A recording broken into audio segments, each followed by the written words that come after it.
Here we go, Steelers Nation. Welcome back to another episode of the SteelersFix podcast. I'm fired up today because Mike Tomlin just wrapped his Week 2 press conference, and man, it was vintage Tomlin. Blunt, honest, no sugarcoating. Exactly the way we like it here in Pittsburgh. So let's set the stage. Week 1 is in the books. The Steelers walked out of East Rutherford with a nail-biting 34-32 win over the New York Jets. Aaron Rodgers did Aaron Rodgers things late in the game. Chris Boswell drilled a franchise record 60-yarder that had Heinz ketchup bottles falling off shelves all across western Pennsylvania. And the defense, well, let's just say they didn't exactly look like the Steel Curtain of old. And Tomlin, he owned it. He said it plain.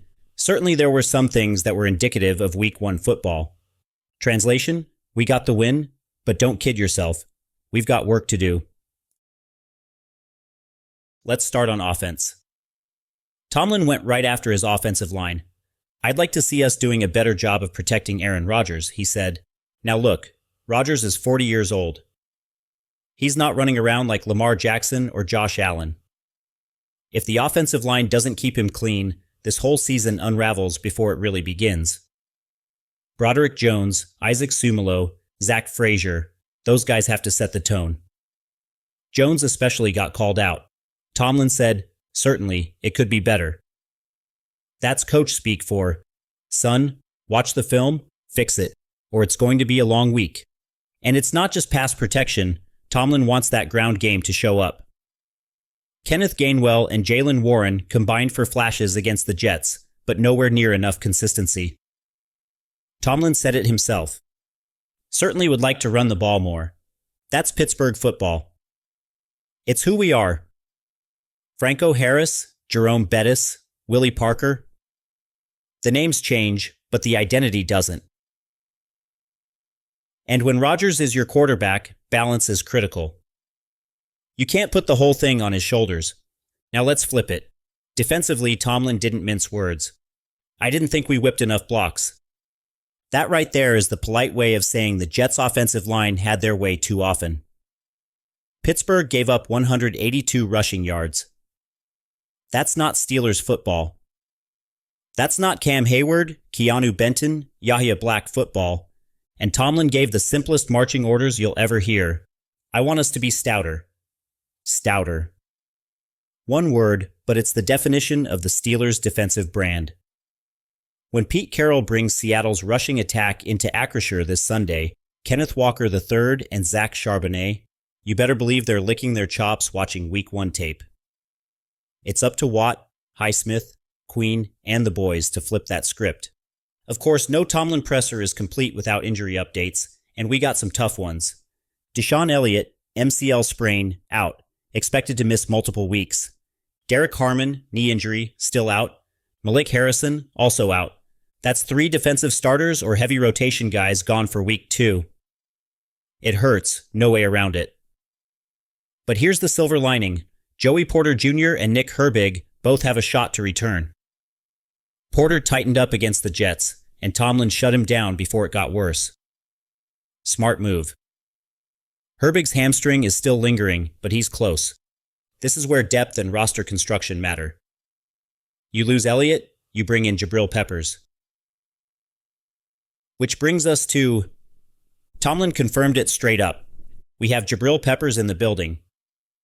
We'll be signing Jabrill today. And let me tell you, Steelers fans, this is one of those sneaky good moves that could define a season. Peppers is no scrub. He's played almost 100 NFL games. He's got over 500 tackles, 7 interceptions, 6 forced fumbles. And the thing Tomlin loves? Versatility. Peppers can play both safety spots, he can slide into rundown nickel looks, and he's a demon on special teams. Remember Michigan Peppers? He was everywhere. Linebacker one snap, punt returner the next, safety the next. He even played offense. That's the kind of Swiss Army knife guy Pittsburgh loves to plug in mid-season. And here's what's wild. Peppers has already played 7 games against the Steelers in his career with the Browns, Giants, and Patriots. Tomlin said he remembers the Michigan tape more than the pro tape. That's how much scouting they did on him back in 2017. So don't be surprised if Peppers is out there Sunday making plays right away. This isn't a stash him and wait signing. This is a strap it up, son. We need you right now deal. We can't forget Chris Boswell. My goodness, Bos. The man went full cold-blooded assassin against the Jets. He nailed a 56-yarder earlier, and then the 60-yard game winner with 1 minute and 3 seconds left on the clock. That's not just clutch, that's historic. A Steelers record, and Tomlin, in only the way Tomlin can, dropped this gem. Our kicker is a serial killer, and he's got a low pulse rate. He can't wait to deliver. Now let's dig deeper into this offensive line conversation. Because if there's one thing Steelers fans know, it's that everything starts up front. Think about the glory years. In the 70s, you had Mike Webster anchoring the line, John Kolb at tackle, and that group paved the way for Franco Harris and Rocky Bleier. In the mid-2000s, Alan Faneca pulling down the line made Willie Parker a Super Bowl hero. That's the Pittsburgh standard. You win in the trenches, you win in January, and here we are in 2025 talking about protecting Aaron Rodgers. Rodgers has one of the fastest releases in the game. He can still sling it, but if you let him get hit 10, 12 times a game, it won't last. We saw against the Jets, Rodgers bailed them out, but he can't keep doing that week after week. Broderick Jones, man, this is your moment. A first-round pick. The organization trusted you to be the future at tackle. Nobody expects perfection in week 1, but Tomlin's tone told us he expects a jump. And I think we'll see it. Now running the football, that's been a sore subject in Pittsburgh for a while. Jaylen Warren is supposed to be the bell cow. Kenneth Gainwell is the spark plug. But if the line doesn't open holes, those two are dancing in the backfield before they even see daylight. That's not on them, that's on the big boys up front. This week against Seattle, watch the first 2 drives. If Gainwell and Jaylen are getting stuffed at the line, it's going to be a long afternoon. But if Sumalo and Broderick start moving bodies, suddenly play action opens up, Rodgers can throw off rhythm, and the whole playbook looks different. The key word here is balance. If Rodgers throws 45 times a game, the odds of a win drop. If Gainwell and Jaylen combine for 25 to 30 carries, that's Pittsburgh football. And don't forget about Connor Hayward. The man is like a Swiss Army knife. He's lined up as a tight end, fullback, H-back. If Smith uses him smartly, he can be the lead blocker that springs Warren on the edge. Now let's flip to the defense. Pittsburgh gave up 182 rushing yards to the Jets. That number is flat out embarrassing by Steelers standards. When you think about the legends, Joe Green, Casey Hampton, Aaron Smith, Brett Keisel, you know the tradition is to stuff the run first. TJ Watt can rush the passer, Highsmith can bend the edge, but if opponents are in 2nd and 3 all day, they don't even need to drop back. That's why Tomlin's word, stouter, rings so loud. Keanu Benton has to take a leap. This kid is strong, explosive, but he has to play with better pad level. Cam Hayward is still the captain, but he's not 25 anymore. Benton has to be that next anchor. And Patrick Queen, this is why you brought him over from Baltimore. To clean up sideline to sideline. To bring that physical presence in the middle that Steelers linebackers are known for, Seattle's Kenneth Walker and Zach Charbonnet are no joke. They run angry. They thrive on yards after contact. This is going to be a true test of whether the Steelers fix their gap discipline from week 1. If not, buckle up, because Seattle is old school. He'll run it down your throat until you prove you can stop it. And if you don't, Sam Darnold will just hit Jackson Smith-Njigba or Cooper Kupp off play action. That's how they want to play. This game is going to be won in the trenches. Steelers Football 101. Let's get back to Jabrill Peppers, because this move deserves more attention.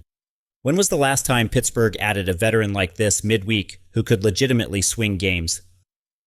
You're talking about a former first-round pick who's only 29 years old. He's got experience in multiple systems. He's played in Cleveland, New York, New England. He's seen everything, and now he lands in Pittsburgh. This is a classic Tomlin move. Bring in a football player first, position second. Someone who can adapt on the fly. Think about it. You just lost DeShon Elliott for multiple weeks. You can't just throw a practice squad guy into that role. You need someone with veteran eyes. Someone who can line up, communicate, and keep that secondary together. Because let's be honest, communication in the secondary got messy once Elliott and Porter left against the Jets.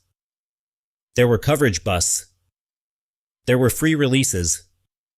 Rodgers had to bail them out late. That won't fly against Seattle because Cooper Kupp will torch you if you blow an assignment.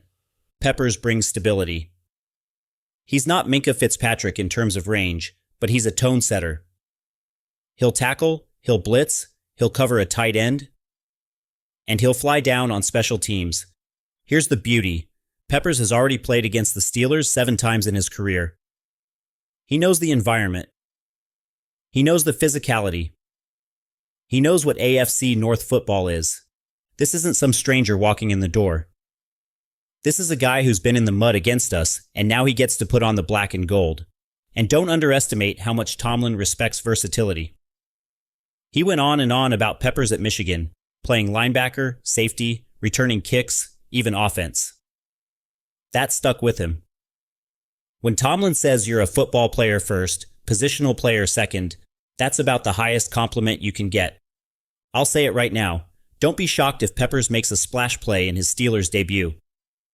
A forced fumble, a big special teams hit, something to announce himself to Steelers Nation. And with that, let's go back to Chris Boswell. The man is a legend in the making. 56 yards? Drilled it. 60 yards? Game winner. Franchise record.